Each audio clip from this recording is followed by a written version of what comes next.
ಸದನ ನಡೆದು ಈಗ 2 ದಿನಗಳಾಯಿತು.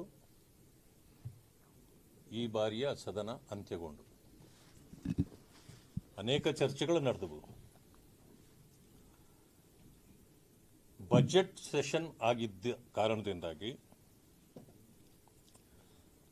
ಅನೇಕ ಬೇರೆ ವಿಷಯಗಳು ಕೂಡ ಮುಚ್ಚಿ ಹೋದವು. 6ನೇ ತಾರೀಕು ಪ್ರಾರಂಭ ಆಗಿದ್ದು 26 ಅಂದರೆ 20 ದಿನಗಳ ಕಾಲ. ಯಾವಾಗಲೂ 10 ದಿನದಲ್ಲಿ ಮುಗೀತಿತ್ತು. ಈ ಸಾರಿ 20 ದಿನಗಳ ಕಾಲ ಇಟ್ಟಿದ್ರು. ದೀರ್ಘಕಾಲ ಇದ್ರೂ ಕೂಡ ಉತ್ತರಗಳು ಸಿಕ್ಕಿದ್ದು ಮಾತ್ರ ಬಹಳ ಕಡಿಮೆ.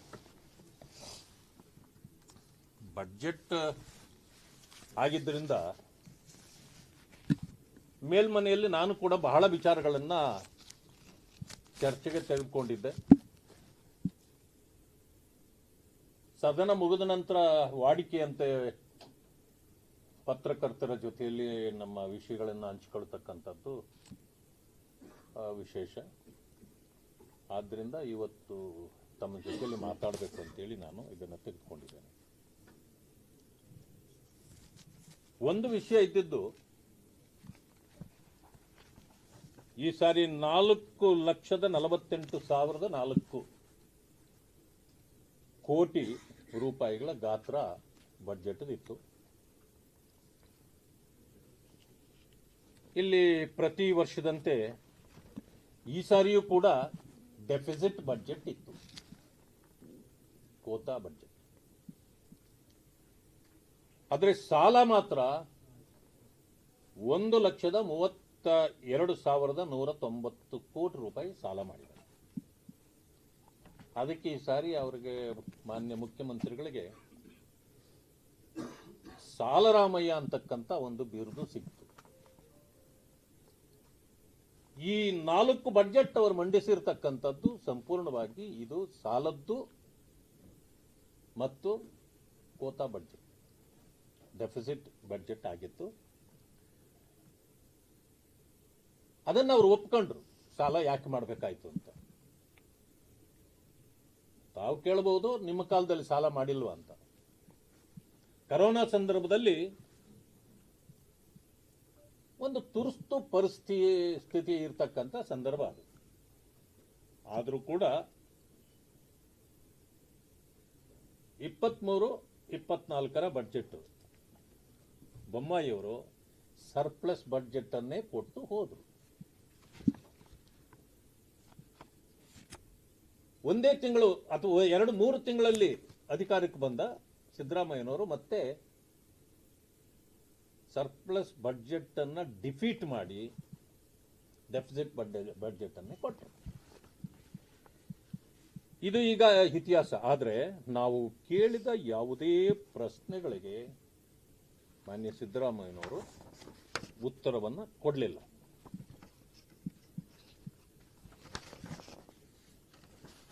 ಸಾಲ ಮಾಡಿದ್ದು ಯಾಕೆ ಅನ್ನೋದನ್ನ ಡಿಪೆಂಡ್ ಮಾಡೋದೊಂದನ್ನು ಬಿಟ್ಟರೆ ಬೇರೆ ಯಾವುದರಲ್ಲೂ ಕೂಡ ಅವರು ಉತ್ಸುಕತೆಯನ್ನು ತೋರಲಿಲ್ಲ, ಅಷ್ಟಾಗಿದ್ದು ಮಾಡಲಿಲ್ಲ. ಆದರೆ ಮಾತಿಗೂ ಕೇಂದ್ರ ಸರ್ಕಾರವನ್ನ ದೂಷಣೆ ಮಾಡ್ತಕ್ಕಂಥದ್ದನ್ನು ಮಾಡ್ತಿದ್ರು. ಆ ಸಂದರ್ಭದಲ್ಲಿ ನಾನು ಹೇಳಿದೆ, ನಿಮ್ಮ ದಿಟ್ಟತನವನ್ನ 17 ಬಜೆಟ್ಗಳನ್ನು ಮಂಡಿಸ್ತಾ ಇದ್ದೇನೆ ನಾನು ಅಂತ ಹೇಳಿದ್ರಿ. ಆ ದಿಟ್ಟತನ ಮತ್ತು ನಿಮ್ಮ ಅನುಭವವನ್ನ ಸಾಲ ಮಾಡದೆ ಮಾಡಿದ್ದಿದ್ರೆ ಅದು ಸರಿ ಇತ್ತು. ಅಥವಾ ಮಾಡಿದ್ರೂ ಕೂಡ ಅಸೆಟ್ ಕ್ರಿಯೇಷನ್ ಏನು ಮಾಡಿದ್ದೀರಿ ನೀವು? ಆವತ್ತಿನಿಂದನೂ ನಾವು ನೋಡ್ತಿದ್ದೇವೆ. ನಿಮ್ಮ ದೃಷ್ಟಿಕೋನ 17 ಬಜೆಟ್ ಅಲ್ಲೂ ಬೇರೆ ಆಗಿಲ್ಲ. ಒಂದೇ ರೀತಿ ಏನಂದ್ರೆ ಫಿಲಪ್ ದಿ ಬ್ಲಾಂಕ್ಸ್ ಇರುತ್ತಲ್ಲ, ಹಾಗೊಂದು ಫಾರ್ಮೆಟ್ ಅಲ್ಲಿ ಈ ವರ್ಷ ಇದ್ದಿದ್ದು 100 ಅಂದ್ರೆ ಮುಂದಿನ ವರ್ಷಕ್ಕೆ 105 ಅಥವಾ 110, ಇನ್ನೊಂದು ವರ್ಷಕ್ಕೆ 120, ಹಿಂಗೆ ನೀವು ಅದನ್ನು ತುಂಬಿ ಹೇಳಿದಂಗಿದೆ. ಆದ್ದರಿಂದಾಗಿ GSDPಯ 24.94 ಇಟ್ಟಿದ್ದೀರಿ. ಇದು ಯಾವತ್ತೂ ಡೇಂಜರ್ ಝೋನ್ ಅಲ್ಲಿದೆ, ಕೇಂದ್ರಕ್ಕೆ ಹೋಲಿಕೆ ಮಾಡ್ಕೊಳ್ಬೇಡಿ ಅಂತ. ಆದರೆ ಅವರು ಅದನ್ನೇ ಹೇಳಿದ್ರು, ಅದನ್ನು ಬಿಟ್ಟು ಬೇರೇನೂ ಹೇಳಲಿಲ್ಲ. ಅದು ಹೋಲಿಕೆ ಮಾಡಿದರೆ ನಿಮ್ಮ ದಿಟ್ಟತನ ಅಥವಾ ನಿಮ್ಮ ನಾಯಕತ್ವಕ್ಕೆ ಏನೂ ಬೆಲೆ ಬರೋದಿಲ್ಲ. ಈಗಲೂ ಹೇಳ್ತಾರೆ ನಮಗೆ 15,000 ಕೋಟಿ ಕೋತಾಯಿತು, ಯಾಕೆ ಅಂತಂದರೆ ಅವರು ದುಡ್ಡು ಕೊಡಲಿಲ್ಲ. ನಾನು ಕೇಳಿದೆ, ಅವರು ಕೊಡಲಿಲ್ಲ ಅನ್ನೋದನ್ನು ಬಿಟ್ಬಿಡಿ, ನೀವು ತರಲಿಲ್ಲ ಯಾಕೆ? ಅದರಿಂದಾಗಿ you fail to bring your money back. ಇದು ನಮ್ಮದಿದ್ದು. ಆದರೆ ನಾನು ಹೇಳ್ತಕ್ಕದ್ದು ಇದು ಎಸ್ಟಿಮೇಟೆಡ್ ಬಡ್ಜೆಟ್. ಇದು 26-27 ಎಸ್ಟಿಮೇಟ್. ಇದು ಇದರ ಬಗ್ಗೆ ಹೆಚ್ಚು ಮಾತಾಡೋ ಅವಶ್ಯಕತೆ ಇಲ್ಲ. ಆದರೆ ನಾನು ಹೇಳ್ತೇನೆ ನಿಮಗೆ 25-26 ಬಗ್ಗೆ ಮಾತಾಡಿ. ಏನು ಆಶ್ವಾಸನೆಗಳನ್ನು ಕೊಟ್ಟಿದ್ರಿ, ಪೂರೈಕೆ ಯಾವುದು ಮಾಡಿದ್ರಿ, ಜನರಿಗೇನು ಸಿಕ್ಕಿದೆ, ನೀವು ನುಡಿದಂತೆ ನಡೆದಿದ್ದೀರಾ, ಅದ್ರದ್ದು ಹೇಳಿ ಅಂದರೆ ತಯಾರಿಲ್ಲ. ಹೀಗೆ ಅನೇಕ ವಿಷಯ ಆಗಲಿ. ಇವತ್ತಿಗೂ ಕೂಡ KKRDBಯಲ್ಲಿ 5,000 ಕೋಟಿ ಇಟ್ಟಿದ್ರು. ಬಿಡುಗಡೆ ಆಗಿದ್ದೆಷ್ಟು ಅಥವಾ ಖರ್ಚಾಗಿದ್ದೆಷ್ಟು, ಉಳಿಕೆ ಎಷ್ಟು, ಆದ ಅಭಿವೃದ್ಧಿ ಎಷ್ಟು? ಪ್ರಶ್ನೆಗೆ ಉತ್ತರ ಇಲ್ಲ. ಇವತ್ತು ಪತ್ರಿಕೆಗಳಲ್ಲಿ ಬೇಕಾದಷ್ಟು ಇದು ಬಂದಿದೆ. 36,000 ಕೋಟಿ ಖರ್ಚು ಮಾಡಿದ್ದಾರೆ ಆ ಕಡೆಗೆ ಈಗಾಗಲೇ ಇಲ್ಲಿವರೆಗೆ. ಆದರೆ ಎಲ್ಲೂ ಕೂಡ ಅಭಿವೃದ್ಧಿ ಕಾಣೋದಿಲ್ಲ. ಯಾಕೆ? ಬೀದರ್ನಿಂದ ಹಿಡಿದು ಕೊನೆಯ ಜಿಲ್ಲೆ 7 ಜಿಲ್ಲೆಗಳು ಬರ್ತದೆ, 7ರಲ್ಲಿ ಕೊಪ್ಪಳ. ಬೀದರ್ನಿಂದ ಪ್ರಯಾಣ ಮಾಡಿ ಕೊಪ್ಪಳದ ಹೊತ್ತಿಗೆ ಬರೋಷ್ಟೊತ್ತಿಗೆ ರಸ್ತೆಗಳಲ್ಲಿ ಹಪ್ಪಳದ ರೀತಿ ಎದ್ದು ಬರ್ತದೆ. ಎಲ್ಲ ಕೊಪ್ಪಳಕ್ಕೆ ಬರೋಷ್ಟೊತ್ತಿಗೆ ಹಪ್ಪಳ ಕಾಣ್ತದೆ. ಅದೇನಿರ್ತದಲ್ಲ ಚಪಾತಿ ತರ ಹಪ್ಪಳ ಎದ್ದು ಬರ್ತದೆ ರಸ್ತೆಗಳಲ್ಲಿ. ಇನ್ನು ಗಾಡಿಗಳು ಓಡಾಡ್ತಿದ್ರೆ ಬರೀ ಸಪ್ಪಳ ಕಾಣ್ತದೆ ಅಷ್ಟೇ, ಕೇಳ್ತದೆ ಅಷ್ಟೇ. ಇಂಥ ಪರಿಸ್ಥಿತಿ ಇವತ್ತು ಆ ಪ್ರಾಂತ್ಯದಲ್ಲಿದೆ. ಇದನ್ನು ಕೇಳಿದಾಗಲೂ ಕೂಡ ಅದಕ್ಕೆ ಉತ್ತರ ಇಲ್ಲ. ಮಿಗಿಲಾಗಿ ನಾನು ಇನ್ನೊಂದು ನಿಮ್ಗೆ ಕೇಳಿದೆ, ರಾಜ್ಯ ನಾವು ಯಾವುದಕ್ಕೆ ಮಹತ್ವ ಕೊಡಬೇಕು ಅಂತಂತಂದ್ರೆ ಫಸ್ಟು ಎಜುಕೇಶನ್ ಅಂಡ್ ಹೆಲ್ತ್. ಇಲ್ಲಿ ಎರಡಕ್ಕೆ ಮುಖ್ಯವಾಗಿ ಕೊಡಬೇಕು. ನ್ಯಾಷನಲ್ ಆವರೇಜ್ ಏನಿದೆ ಅಂತಂತಂದ್ರೆ ಹೆಲ್ತ್ ಬಗ್ಗೆ, ಎಜುಕೇಶನ್ ಬಗ್ಗೆ ನ್ಯಾಷನಲ್ ಆವರೇಜ್ 14.5% ಇದೆ. ಎಲ್ಲರೂ ಅದಕ್ಕೆ ಹೆಚ್ಚು ಒತ್ತು ಕೊಡ್ತಾರೆ. ಆದರೆ ಇವರೇನು ಮಾಡಿದ್ದಾರೆ 10.7%. ನಾವು ನ್ಯಾಷನಲ್ ಆವರೇಜ್ಗಿಂತ ಕಡಿಮೆ ಇದ್ದೀವಿ. ಯಾಕಿದ್ದೀವಿ ಹೇಳಿ? ಇಲ್ಲ, ಹೇಳಲ್ಲ. ಹೆಲ್ತ್ಗೆ 6.2% ಇದೆ ನ್ಯಾಷನಲ್ ಆವರೇಜು, ನಮ್ಮಲ್ಲಿ 4.3. ಅಂದರೆ ಎಷ್ಟು ನೀವು ನೆಗ್ಲೆಕ್ಟ್ ಮಾಡಿದ್ದೀರಿ ಈ ವಿಷಯಗಳನ್ನ ಅಂತ. ಯಾಕೆಂತಂದ್ರೆ ಎಜುಕೇಶನ್ಗೆ ನಾವು ಹೆಚ್ಚು ಕೊಟ್ಟರೆ ಬಡವರು ಎಲ್ಲರೂ ಕೂಡ ಓದ್ಕೊಳ್ತಾರೆ, ಮುಂದೆ ಬರ್ತಾರೆ. ಅದಕ್ಕೆ ನೀವು ಹೆಚ್ಚು ಹಣ ಇಡಲ್ಲ.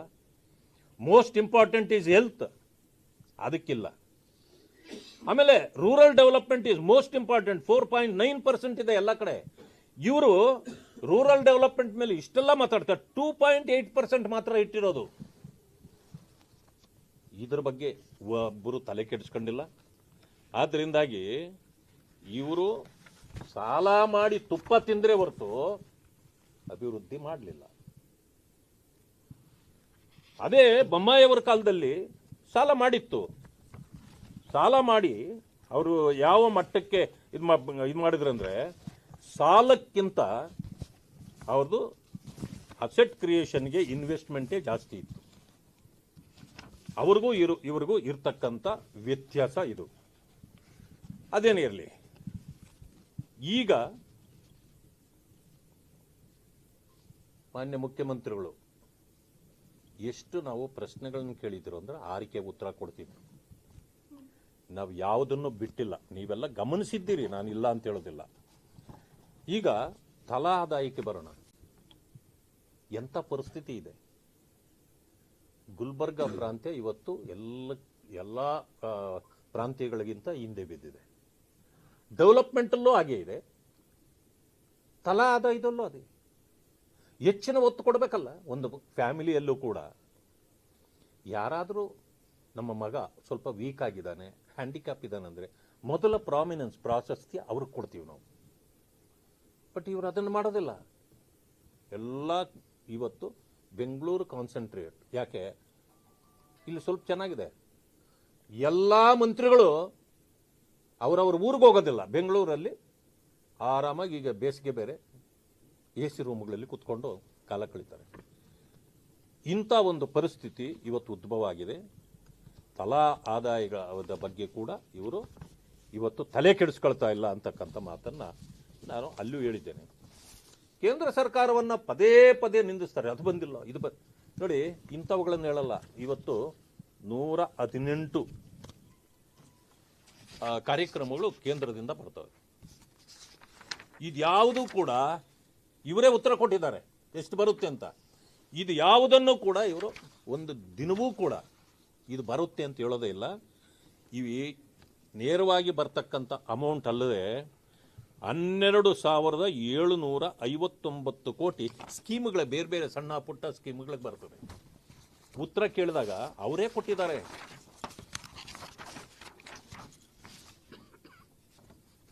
ಮಾನ್ಯ ಯೋಜನಾ ಮತ್ತು ಸಾಂಖ್ಯಿಕ ಇಲಾಖಾ ಸಚಿವರು ಕೊಟ್ಟಿರ್ತಕ್ಕಂಥದ್ದು ಇವರೇ ಕೊಟ್ಟಿರೋದು. ಇದನ್ನು ಕೇಳಿದರೆ ಅದು ಬಿಡ್ರಿ ಅಂತಾರೆ. ಎಂಥ ವಿಪರ್ಯಾಸ ಇವತ್ತು. ಇಂಥ ಪರಿಸ್ಥಿತಿಯಲ್ಲಿ ಈ ಸರ್ಕಾರ ಇದೆ. ನನಗೆ ಅನಿಸಿದ್ದೇನಂತಂದರೆ, ಹೆಬ್ಬಾವು ನೀವೆಲ್ಲ ನೋಡಿರ್ತೀರಿ. ಹೆಬ್ಬಾವು ಬಾಯಿ ಮಾತ್ರ ಚಿಕ್ಕದಾಗಿ ಕಾಣ್ತಿರ್ತದೆ, ಕೋಣನ್ನೇ ನುಂಗಿ ಬಿಡ್ತದೆ ಅದು, ಕಾಡು ಕೋಣನ್ನ.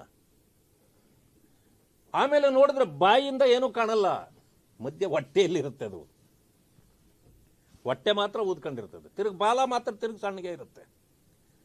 ಸಿದ್ದರಾಮಯ್ಯನವರ ಬಡ್ಜೆಟ್ಟು ಕೂಡ ಹಂಗೆ, ಹಿಂದೆ ಮುಂದೆ ನೋಡಿದ್ರೆ ಏನೂ ಗೊತ್ತಾಗೋದಿಲ್ಲ, ಎಲ್ಲ ಹೊಟ್ಟೆಯಲ್ಲಿರುತ್ತೆ. ಅದಕ್ಕೆ ಬಹಳ ಇದಾಗಿದೆ. ನಾನು ಯಾಕೆ ತುಂಬ ವಿವರಣೆ ಕೊಡಲಿಕ್ಕೆ ಹೋಗ್ತಾ ಇಲ್ಲ ಅಂತಂದರೆ, ತುಂಬ ಹೊತ್ತು ನಿಮ್ಮ ಸಮಯನ ನಾನು ತಗೊಳ್ಬಾರ್ದು ಅಂತ. ನನ್ನ ಹತ್ರ ಇರೋಷ್ಟು ಮೆಟೀರಿಯಲ್ ಹೇಳೋಕ್ಕೋದ್ರೆ 2 ಅವರ್ ಆಗುತ್ತೆ. ನನಗೆ ಅದು ಬೇಕಾಗಿಲ್ಲ. ನನಗೆ ಅರ್ಧ ಗಂಟೆ ಅಥವಾ ಇನ್ನೂ ಕಡಿಮೆ ಸಮಯದಲ್ಲಿ ಮಾಡ್ಬೇಕು. ಇದೆಲ್ಲವೂ ಬಂದಿರೋದ್ರಿಂದ ನಿಮಗೂ ಗೊತ್ತಿರ್ತದೆ, ನಾನು ಅದನ್ನು ಹೆಚ್ಚು ಹೇಳಲಿಕ್ಕೆ ಹೋಗೋದು ಬೇಡ.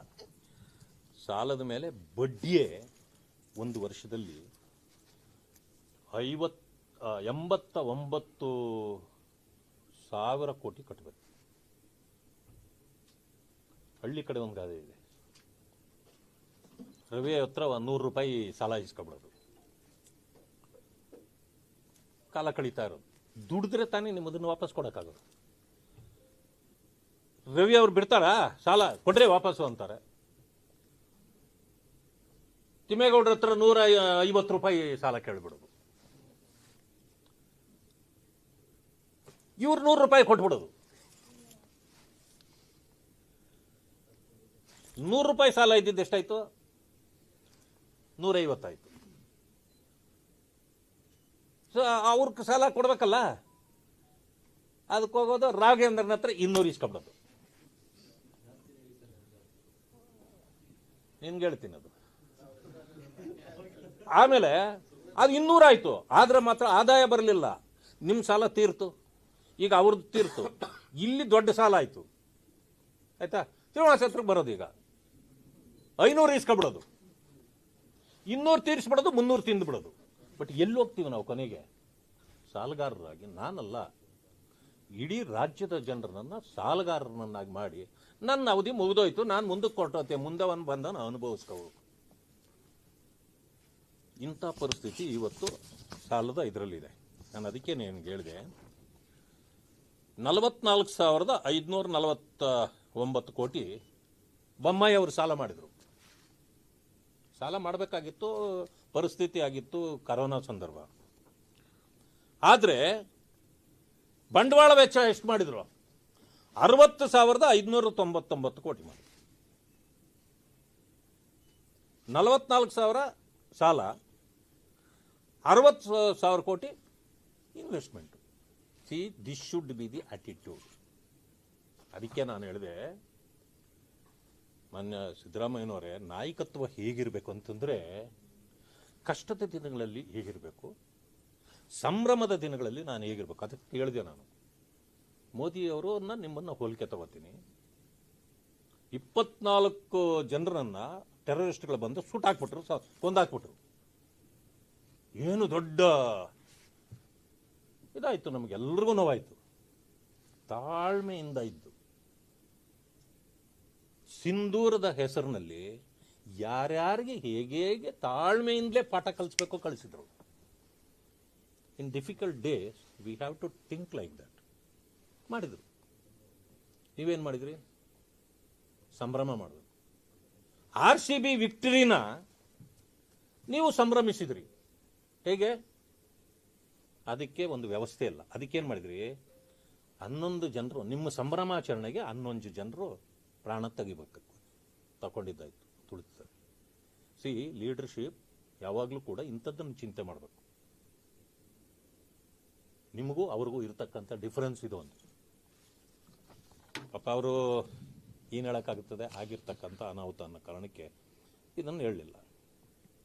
ಮಕ್ಕಳ ಇದು ಮಹಿಳಾ ಮತ್ತು ಮಕ್ಕಳ ಕಲ್ಯಾಣ ಅಭಿವೃದ್ಧಿ ಹಣ ಇಲ್ಲ, ಬರೀ ಗ್ಯಾರಂಟಿ ಗ್ಯಾರಂಟಿ ಗ್ಯಾರಂಟಿ ಈ ಥರ ಇಟ್ಕೊಂಡು ಇವತ್ತು ರಾಜ್ಯವನ್ನು ಬಲಿ ತೆಗೆದುಕೊಳ್ತಕ್ಕಂಥ ಕೆಲಸ ಮಾಡಿದ್ರು.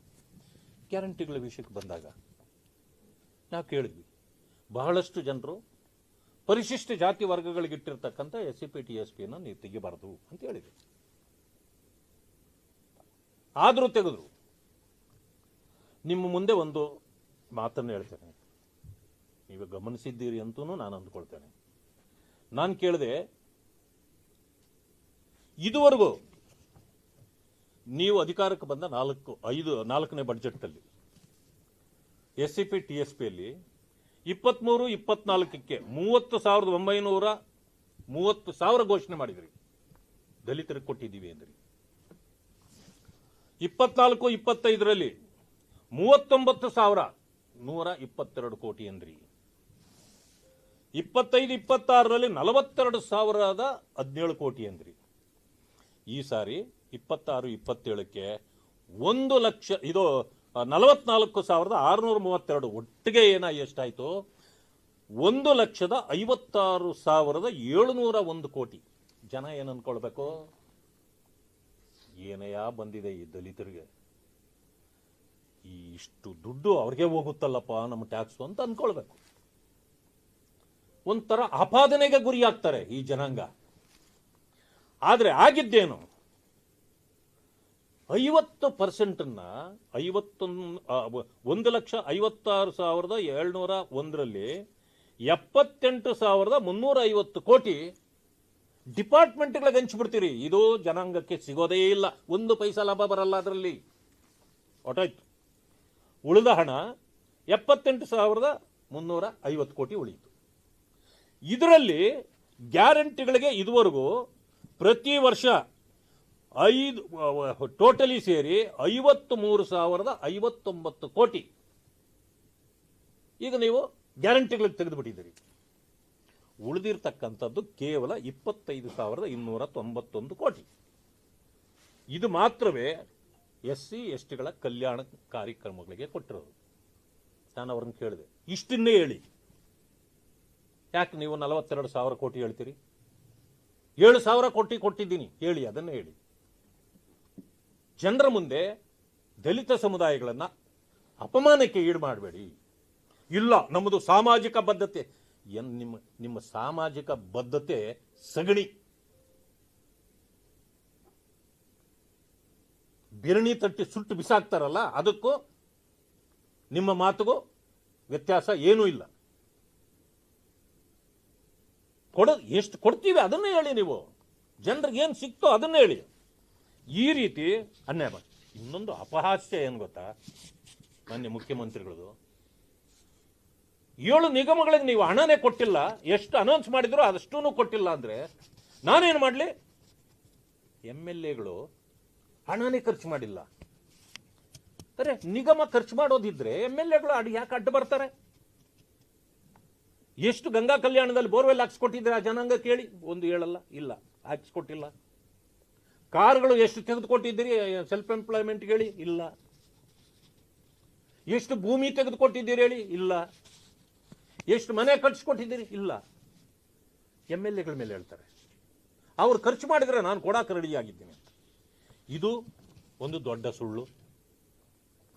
ಇನ್ನೊಂದು ದೊಡ್ಡ ಸುಳ್ಳು ಹೇಳಿದ್ದು ಈ ಸಾರಿ ಅವರು, 53,000 ಕೋಟಿಯನ್ನು ನೀವು ಗ್ಯಾರಂಟಿಗಳಿಗೆ ತೆಗೆದುಬಿಟ್ಟಿದ್ದೀರಿ. ಸರಿ ಇಲ್ಲ ಸರ್, ಇದು ಕೊಡು. ಗ್ಯಾರಂಟಿಗಳಿಗೆ SCP TSP ಹಣ ನಾವು ತೆಗೆದೇ ಇಲ್ಲ ಅಂತಾರೆ ರೆಕಾರ್ಡಲ್ಲಿ. ಇಂಥ ಸುಳ್ಳು ಹೇಳೋ ಮುಖ್ಯಮಂತ್ರಿಗಳನ್ನು ನೀವು ಯಾರನ್ನಾದ್ರೂ ನೋಡಿದ್ರೆ ನೀವು ಹೋಲಿಕೆ ಮಾಡ್ಕೊಂಬಿಡಿ. ಸಿದ್ದರಾಮಯ್ಯನವ್ರನ್ನ ನಾನು ಇವತ್ತು ನೋಡ್ತಾ ಇಲ್ಲ, 82, 83ರಿಂದ ನೋಡ್ತೀನಿ. ಮೊದಲು ಸಿದ್ದರಾಮಯ್ಯ ಸುಳ್ಳುರಾಮಯ್ಯ ಅಲ್ಲ.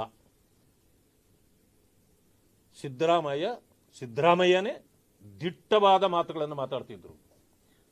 ಕಾಂಗ್ರೆಸ್ಗೆ ಹೋದ್ಮೇಲೆ ಕಾಂಗ್ರೆಸ್ನವ್ರನ್ನೆಲ್ಲ ಸುಳ್ಳು ಹೇಳೋದ್ರಲ್ಲಿ ಸೋಲಿಸ್ಬಿಟ್ಟಿದ್ದಾರೆ. ಕಾಂಗ್ರೆಸ್ನವ್ರಿಗೆ ಯಾರಿಗೂ ಅವರಷ್ಟು ಸುಳ್ಳು ಹೇಳಕ್ ಬರೋದೇ ಇಲ್ಲ. ಅಂತ ಒಂದು ಪರಿಸ್ಥಿತಿ ಇವತ್ತಿದೆ. ಅದಕ್ಕೆ ಹೇಳಿದು 53,059.45 ಕೋಟಿಯನ್ನು ಈ ಗ್ಯಾರಂಟಿಗಳ ಹೆಸರಿನಲ್ಲಿ ಇವತ್ತು ತಿಂಗಾಕಿದ್ದಾರೆ. ಎಲ್ಲಕ್ಕಿಂತ ಮಿಗಿಲಾಗಿ ಇಂದಿನಿಂದ ನಾನು ಹೇಳ್ತೇನೆ, ಶೂಗಳು ಕೊಡಿ ಆ ಮಕ್ಕಳಿಗೆ, ಕ್ರೈಸಲ್ಲಿ ಓದೋರಿಗೆ.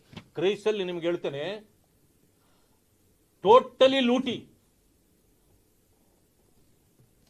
ಮಹದೇವಪ್ಪ ಈ ಕ್ರೈಸು ಮತ್ತೆ ಸೋಷಿಯಲ್ ವೆಲ್ಫೇರ್ ಮಂತ್ರಿಗಿರಿಯನ್ನು ವಹಿಸ್ಕೊಂಡ ಮೇಲೆ ದಲಿತರನ್ನ ಸರ್ವನಾಶ ಮಾಡಿಬಿಟ್ಟಿದ್ದಾರೆ ಮಹದೇವಪ್ಪನವರು.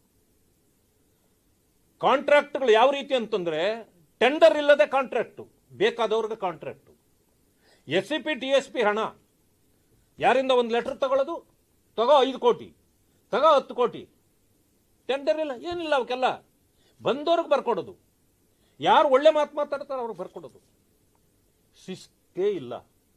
ಇದರಿಂದಾಗಿ ಪರಿಶಿಷ್ಟ ಜಾತಿ ವರ್ಗಗಳ ಹಾಗಾಗಿ ಇಟ್ಟ ಹಣ ಸಂಪೂರ್ಣವಾಗಿ ಬೇರೆಯವರ ಪಾಲಾಗಿದೆ ಹೊರತು ಆ ಜನಾಂಗಗಳಿಗೆ ಏನು ಸಿಕ್ಕಿಲ್ಲ. ಇವತ್ತಿಗೂ ಕೂಡ ಶೂ ಆಗಲಿ ಯೂನಿಫಾರ್ಮ್ ಆಗಲಿ ಇಂಥವುಗಳು ಕ್ರೈಸಲ್ಲಿ ಸಿಗಲೇ ಇಲ್ಲ. ಇದು 1 ವರ್ಷನೇ ಮುಗಿದೋಯ್ತು, ಅವ್ರಿಗೆ ಕೊಡಲೇ ಇಲ್ಲ. ಅಕಾಡೆಮಿಕ್ ಇಯರ್ ಮುಗಿದೋಯ್ತು. ಮುಂದಿನ ವರ್ಷಕ್ಕೆ ಎಷ್ಟು ಹಣ ಇಡಬೇಕಾಗಿತ್ತು? 400 ಕೋಟಿ ಇಡ್ತಿದ್ರಲ್ಲ, ಅದು 200 ಕೋಟಿಗೆ ಬಂದ್ಬಿಟ್ಟಿದೆ. ಇಂಥ ಪರಿಸ್ಥಿತಿ ಅಲ್ಲಿ ಇದಾಗಿದೆ. ಮಿಗಿಲಾಗಿ ಈ ಸಂಶೋಧನೆ ಮಾಡ್ತಕ್ಕಂಥ PhD ಮಾಡಿ ಸಂಶೋಧನೆ ಮಾಡ್ತಾರಲ್ಲ, ಅವರಿಗೆ ಒಂದು ತಿಂಗಳಿಗೆ 10,000 ರೂಪಾಯಿ ಕೊಡ್ತಾರೆ ಅವ್ರ ಖರ್ಚಿಗೆ, ಅವರು ಇದು ವ್ಯವಸ್ಥೆಗೆ ಅಂತ. ಇಡೀ 1 ವರ್ಷ ಆದರೂ ಕೊಟ್ಟಿಲ್ಲ. ಇಲ್ಲೋಗುತ್ತಿದಲ್ಲ. ಆಮೇಲೆ ನಾನು ಹೇಳಿದೆ, KIDBನಲ್ಲಿ ಪರಿಶಿಷ್ಟ ಜಾತಿ ವರ್ಗಗಳಿಗೆ ನಾನು ಅದನ್ನು ಹೇಳಿದೆ, 50% ರಿಬೇಟ್ ಕೊಡ್ತಿದ್ರು ಮೊದಲು, 75% ಮಾಡಿದ್ರು ಯಡಿಯೂರಪ್ಪ ಅವರು. 1 ಕೋಟಿ ಬಾಳ್ತಕ್ಕಂಥ ಆಸ್ತಿ 25 ಲಕ್ಷ ಕಟ್ಟಿದ್ರೆ ಸಾಕು ಅವ್ರಿಗೆ ಕೊಡಬೇಕು, ಯಾಕಂದ್ರೆ ಇಂಡಸ್ಟ್ರಿ ಮಾಡಲಿ ಅವರು ಅಂತ. KSFC ಅಲ್ಲೆಲ್ಲ ನೀವು ಲೋನ್ ತಗೊಂಡ್ರೆ ಬರೀ 4% ಬಡ್ಡಿ ಸವಲತ್ತು ಕೊಟ್ಟರು ಯಡಿಯೂರಪ್ಪ ಅವರು. ಇವರು ಒಬ್ಬ ವ್ಯಕ್ತಿ ಯಾರಾದರೂ ಬಂದರೆ 2 ಎಕರೆ ಜಾಗ ಕೊಡಬೇಕು, 100/100 ಕೊಡ್ತಾರೆ. ಮನೆ ಕಟ್ಕೊಳಕ್ಕದು ಇಂಡಸ್ಟ್ರಿ ಮಾಡೋರ್ಗೆ 2 ಎಕರೆ ಕೊಡ್ಬೇಕಲ್ಲ.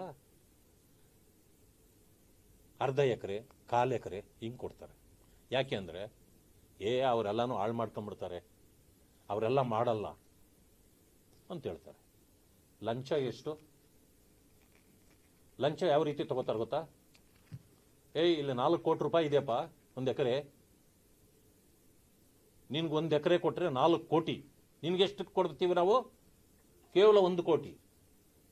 3 ಕೋಟಿ ರಿಬೇಟ್ ಸಿಗ್ತದೆ ನನಗೆ. ಅದಕ್ಕೆ ನನಗೆ 50% ಲಂಚ ಕೊಡೋದ್ರಲ್ಲಿ ವ್ಯವಸ್ಥೆ ನಡೀತಾ ಇರೋದು ಈ ಥರ. ಇದು ಮಾನ್ಯ ಮಂತ್ರಿಗಳಿಗೆ ಗೊತ್ತಿಲ್ವಾ? ಗೊತ್ತಿದೆ, ಇದೇ ನಡೀತಾ ಇರೋದು. ಈಗ 800 ಕೋಟಿ ರೂಪಾಯಿ ಇವ್ರಿಗೆ ಬರಬೇಕಾಗಿದೆ ಆ ಜಮೀನುಗಳದು ಕೊಟ್ಟಿರೋದ್ರದ್ದು. ಈ ಸೋಷಿಯಲ್ ವೆಲ್ಫೇರ್ ಕೊಡಬೇಕಾಗಿತ್ತಲ್ಲ, ಕೊಟ್ಟಿಲ್ಲ. ಅದಕ್ಕೀಗ ಅವರು ಕೊಡೋದನ್ನೇ ನಿಲ್ಲಿಸ್ಬಿಟ್ಟಿದ್ದಾರೆ, ಸೈಟ್ಗಳು ಕೊಡೋದನ್ನೇ ನಿಲ್ಲಿಸ್ಬಿಟ್ಟಿದ್ದಾರೆ.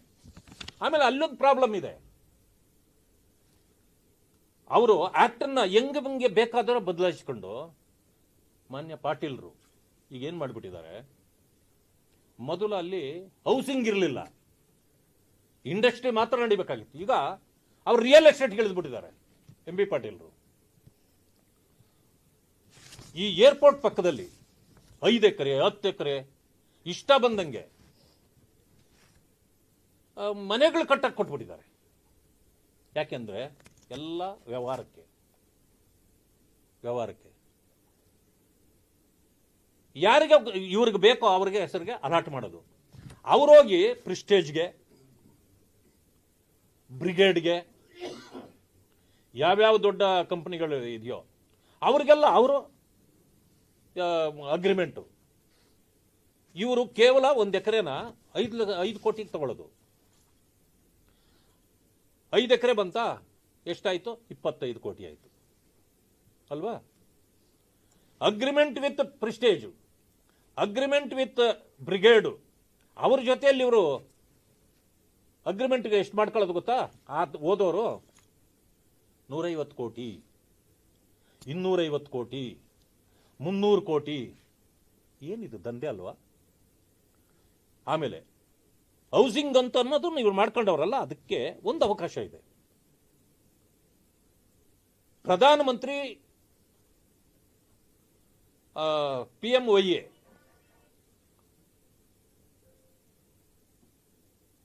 ಯೋಜನೆ ಇದೆ.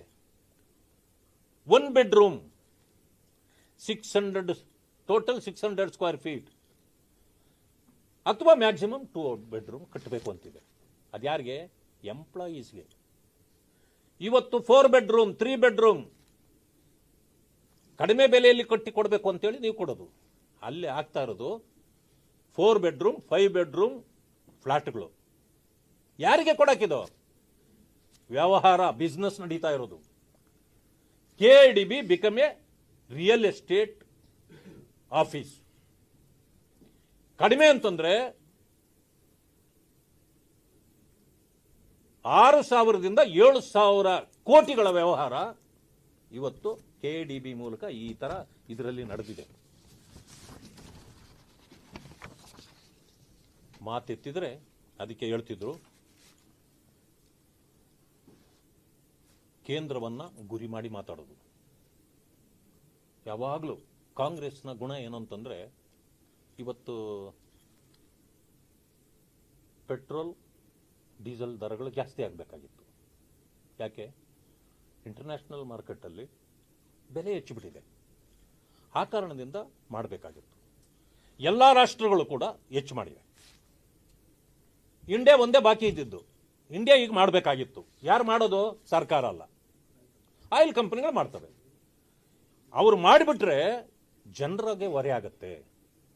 ಒಂದು ಸಾರಿ 10 ರೂಪಾಯಿ ಜಾಸ್ತಿ ಆಗಿದ ತಕ್ಷಣ ಟ್ರಾನ್ಸ್ಪೋರ್ಟ್ ರೇಟ್ ಜಾಸ್ತಿ ಆಗುತ್ತೆ, ಆಟೋಗಳಲ್ಲಿ ರೇಟ್ ಜಾಸ್ತಿ ಆಗುತ್ತೆ, ಟ್ಯಾಕ್ಸಿಗಳಲ್ಲಿ ರೇಟ್ ಜಾಸ್ತಿ ಆಗುತ್ತೆ, ಆಮೇಲೆ ನಿಮ್ಮ ಲಾರಿಗಳು ಅವು ಎಲ್ಲದರಲ್ಲೂ ಜಾಸ್ತಿ ಆದಮೇಲೆ ದವಸ ಧಾನ್ಯಗಳು, ಹೋಟೆಲ್ಲು, ತಿಂಡಿಗಳು ಎಲ್ಲ ಜಾಸ್ತಿ ಆಗಿಬಿಡ್ತದೆ.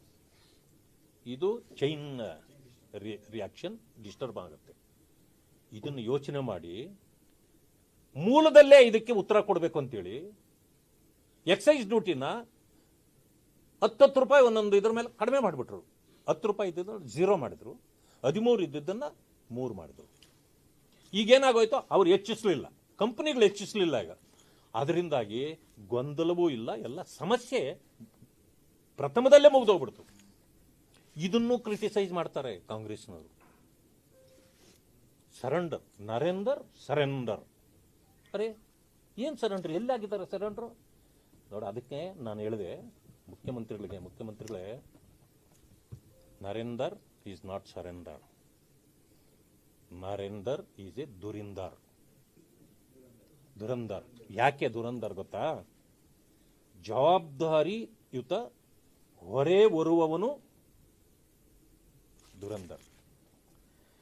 ಪಂಡಿತ ಅಥವಾ ನಿಪುಣ ಅಂದ್ರೆ ಯಾವ ವಿಚಾರದಲ್ಲಿ ಆಗಿರ್ತಾನೋ ಅವನು ದುರಂದರ್. ಆದ್ದರಿಂದಲೇ ಇವತ್ತು ತೈಲ ಕಂಪನಿಗಳು ಯಾವುದು ಬೋಟ್ ಬರಕ್ಕೆ ಸಾಧ್ಯನೇ ಇಲ್ಲ.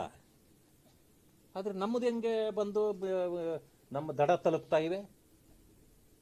ಹೆರ್ಮೂಜಲ್ಲಿ ಭಾರತದ ಧ್ವಜ ಕಂಡ ತಕ್ಷಣ ಗ್ರೀನ್ ಲೈಟ್ ಬರುತ್ತೆ, ಬೇರೆಯವ್ರಿಗೆಲ್ಲ ರೆಡ್ ಲೈಟ್ ಬರುತ್ತೆ, ನಮಗೆ ಯಾಕೆ ಬರುತ್ತೆ ಗ್ರೀನ್ ಲೈಟು? ನಮ್ಮ ಒಡಂಬಡಿಕೆ ಹೊರ ದೇಶಗಳ ಜೊತೆಯಲ್ಲೂ ಅಷ್ಟು ಚೆನ್ನಾಗಿ ಇಟ್ಕೊಂಡವ್ರೆ, ಅವ್ರನ್ನ ನೀವು ಸರೆಂಡರ್ ಅಂತೀರಿ? ನಾಚಿಕೆ ಆಗಲ್ವಾ ನಿಮಗೆಲ್ಲ ಕಾಂಗ್ರೆಸ್ನವ್ರಿಗೆ? ಆಮೇಲೆ Indian economy is a dead economy ಅಂತ ಮಾತಾಡ್ತಾರೆ. ಅದೇ ನಾನು ಹೇಳಿದೆ ನೋಡಿ, Alexander Stubb, president of Finland, ಏನು ಹೇಳಿದ್ದಾನೆ ಭಾರತ ದೇಶದ ಇದರಲ್ಲಿ, I am standing in a country whose projected growth rate is at 7% towards 2047. 2047ಗೆ 100 ವರ್ಷಗಳ ಕಾಲ ಆಗ್ತದೆ ನಮಗೆ ಸ್ವತಂತ್ರ ಬಂದು. ಆ ಟೈಮ್ಗೆ 7%ನಷ್ಟು ಗ್ರೋತ್ ಇರುತ್ತೆ. And it is the world's largest democracy to at the same time the fast growing economy also. ಇದನ್ನ ಭಾರತ ದೇಶದವ್ರು ಹೇಳ್ತಿಲ್ಲ, ಇದನ್ನು ಕಾಂಗ್ರೆಸ್ನವ್ರು ಒಪ್ಕೋಬೇಕು. ಆದರೆ ಒಪ್ಪಲ್ಲ ಅವರು. The globe's power balance has shifted to a global south. ಈಗ ಒಂದು ಸೈಡಲ್ಲಿ ಇಲ್ಲ ಅದು. As demography and economy are on it side. ಅಂದರೆ ಇವತ್ತು ನಮ್ಮ ಭಾರತ ದೇಶದ ಕಡೆಗೆ ಎಕಾನಮಿ ಕೂಡ ನಮ್ಮ ಕಡೆ ವಾಲಿದೆ. ಇಂಥ ಪರಿಸ್ಥಿತಿಯಲ್ಲಿ ನೀವು ತಗೊಂಡೋಗಿ ಡೆಡ್ ಎಕಾನಮಿ ಅಂತೀವಿ. ಈ ಡೆಡ್ ಎಕಾನಮಿ ಅನ್ನೋದನ್ನ ಟ್ರಂಪ್ ಅವರು ಮಾತಾಡಿದ್ರು. ನನಗೀಗ ಅನುಮಾನ ಬರೋದು, ಟ್ರಂಪು ಮತ್ತೆ ರಾಹುಲ್ ಗಾಂಧಿ ಏನಾದರೂ ಮಾತಾಡ್ಕೊಳ್ತಾರ ಒಳೊಳಗೆ? ನಾನು ಇಲ್ಲಿ ಮಾತಾಡ್ತೀನಿ, ನೀನು ಅಲ್ಲಿ ಮಾತಾಡು ಅಂತ ಏನೋ ಹೇಳಿದ್ರ? ಅಥವಾ ನೀವು ಹೇಳ್ಕೊಟ್ಟು ಅವ್ರ ಕೈಲಿ ಹೇಳಿಸಿದ್ರ? ಅಥವಾ ಅವ್ರು ಹೇಳಿದ ಮೇಲೆ ನೀವು ಹೇಳಿದ್ರ? ಈಗ ಅನುಮಾನ ಬರ್ತದೆ. ಅಂದಮೇಲೆ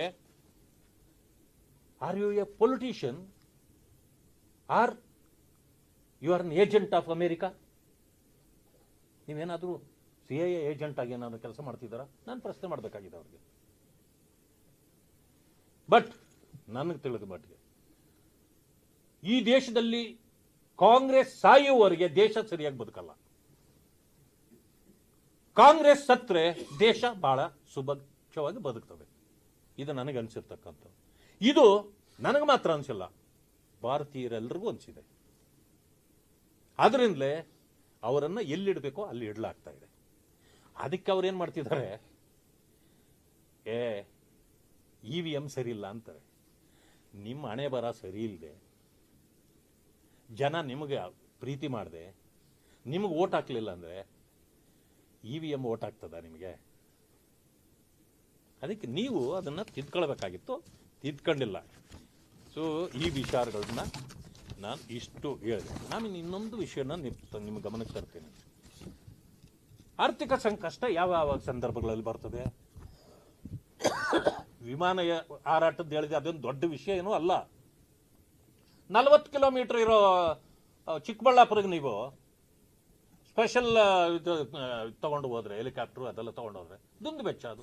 ಯಾಕೆ ಅಂತಂದ್ರೆ ಇಲ್ಲಿಂದ 40 ನಿಮಿಷ ಸಾಕು ಹೋಗಕ್ಕೆ. 40 ಕಿಲೋಮೀಟರ್ ಹೋಗಕ್ಕೆ ಎಷ್ಟು 40 ನಿಮಿಷ ಸಾಲದ?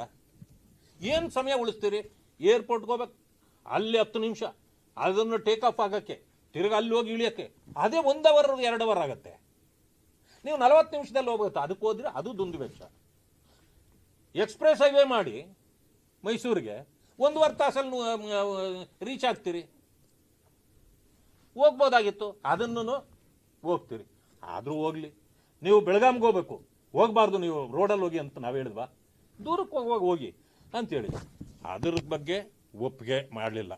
ಅದರಲ್ಲೂ ಏನು ಮಾಡಿದ್ದವರು ಹೋಗಿ ಜಿ ರಾಮ್ಜಿದು ಕಾರ್ಯಕ್ರಮಕ್ಕೆ ಹೋದರು. ಲಕ್ಷಾಂತರ ಜನರಿಗೆ ಅಡುಗೆ ಮಾಡಿಸ್ಬಿಟ್ರು.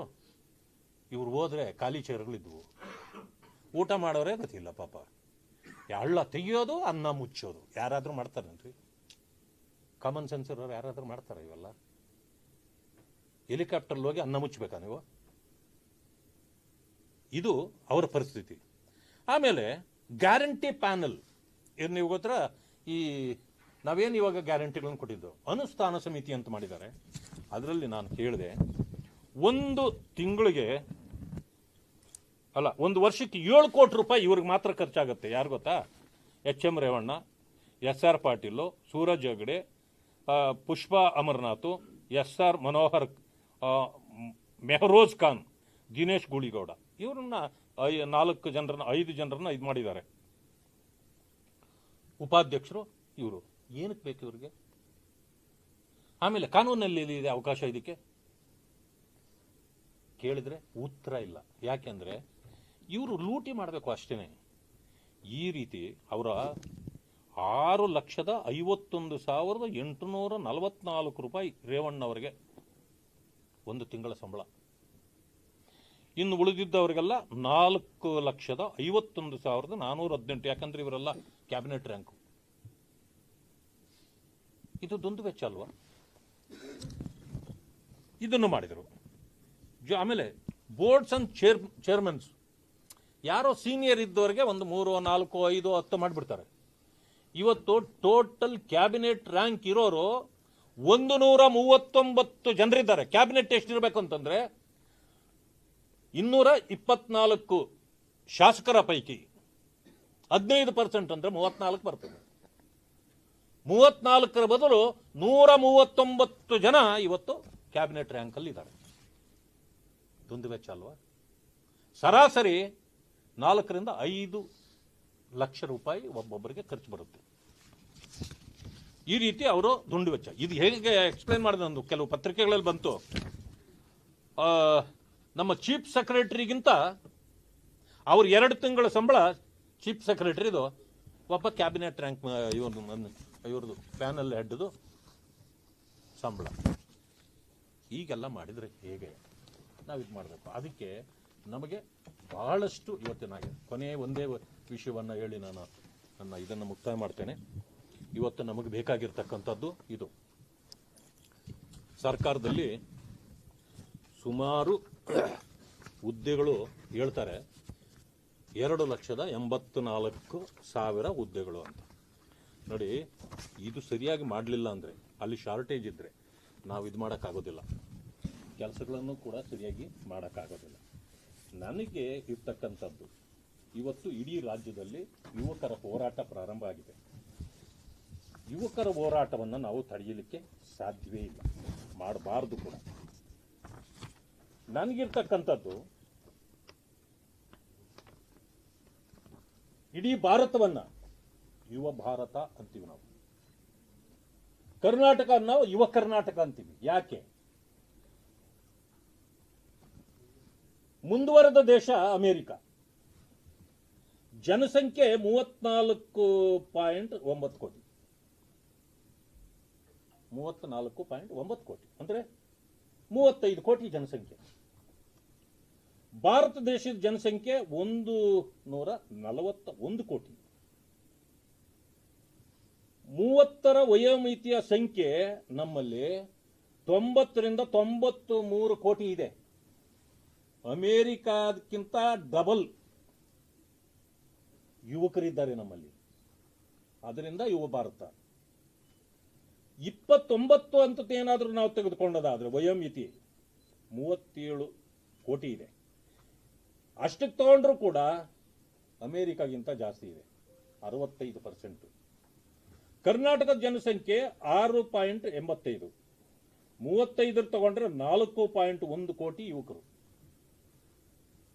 29 ತಗೊಂಡ್ರೆ 3 ಕೋಟಿ. ಅಪಾಯಿಂಟ್ಮೆಂಟ್ ಏಜ್ ಈಗ 35. ಅಂದ್ರೆ ಯುವಕರು ವಂಚಿತರಾಗ್ತಾ ಇದ್ದಾರೆ. ಅದಕ್ಕೆ ಈ 35ರಲ್ಲಿ ಇರೋರನ್ನ ನಾವು ಮಿಲ್ಲೇನಿಯಲ್ ಅಂತೀವಿ.